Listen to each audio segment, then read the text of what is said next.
Zee 24 तास एक पाऊल पुढे। मुख्यमंत्री पृथ्वीराज चव्हाण यांच्या हस्ते 24 गिरणी कामगारांना आज प्रातिनिधिक स्वरूपामध्ये सदनिकांची चावी आणि कागदपत्र देण्यात आलेली आहेत। सह्याद्री अतिथीगृहामध्ये झालेल्या या कार्यक्रमाला गिरणी कामगारांचे कुटुंबीय उपस्थित होते।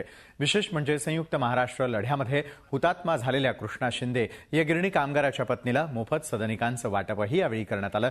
पात्रता पूर्ण करणाऱ्या लॉटरी विजेत्यांना लवकरच सदनिकांचा वाटप करण्यात येणार आहे, तर उर्वरित सर्व पात्र गिरणी कामगारांना घरं मिळावीत या दृष्टीनं कामगार संघटनांना आणि लोकप्रतिनिधींना विश्वासात घेऊन पावलं उचलली जातील, असं देखील मुख्यमंत्र्यांनी यावेळी सांगितलं।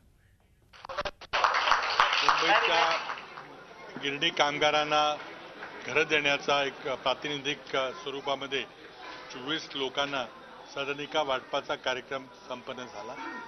2000 साली शासनाने जे आश्वासन दिलं होतं, अभिवचन दिलं होतं, त्याची पूर्तता होण्याला सुरुवात झालेली आहे। जवळजवळ 6900 सदनिका बांधून तयार आहेत। सुरुवात कामाला झालेली आहे, सोडत झालेली आहे।